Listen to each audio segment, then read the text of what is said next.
I took a DNA test, and my results included a warning. It was a lazy Saturday afternoon when, on a whim, I decided to join the latest trend. The bright packaging of the DNA test stared up at me from my coffee table, promising revelations about ancestry, possibly family expectations, and, well, the usual mild curiosities that accompany these things. I spit into the tube, slapped on the prepaid label, and mailed it off, half expecting nothing more than a straightforward glimpse into my heritage. Weeks later, I received the email, "Your results are here." My heart raced in excitement as I rushed to my laptop, the anticipation mounting with each click. The standard revelations were interesting enough. Great-great-grandma was from Ireland, which explained my pale skin, but beneath the familial mappings, a line caught my eye: warning, potential genetic predisposition to psychopathy detected. I laughed nervously, thinking it was some algorithmic glitch meant to startle naive users into thinking their cousin was a murderer. After all, who didn't have a crazy uncle or two?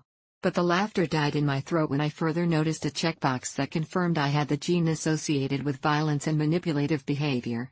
Curiosity blended with dread, and my mind began to wander into darker territories, like the afternoon light dimming into storm clouds. What if? What if this wasn't just a comedic work of the test? I found myself diving deep into the nuances of these genetic markers, researching their histories online, peering into forums that left me chilled rather than enlightened. I learned that the same genes that might correlate with intelligence could also come with risky behavioral tendencies.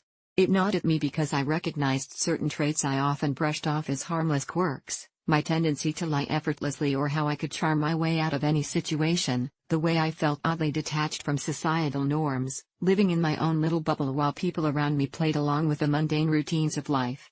Had I encapsulated some latent monster inside? The heavier realization hung over me like a storm cloud. Could I be a ticking time bomb waiting to unravel? That night, I lay awake, every creak of my old house echoing like a heartbeat. Sleep evaded me, and paranoia crept in. Shadows danced in the corners, whispering secrets I didn't want to hear. I sat up, illuminated by the ghostly glow of the streetlight pouring through the window, and I felt the need to confront this gene, to understand it, so I grabbed my phone and scrolled through forums where others similar to me shared their bloodline complexities. One post stood out, written by a woman whose name echoed a forgotten melody: Sharon, she called herself. She claimed to have similar results and explained how her life unraveled into chaos after her test. She spoke of strange urges that loomed, of unshakable feelings that drew her towards violence, toward manipulation. Complexities emerging in relationships, where those she cared for suffered the brunt of her emotional detachment.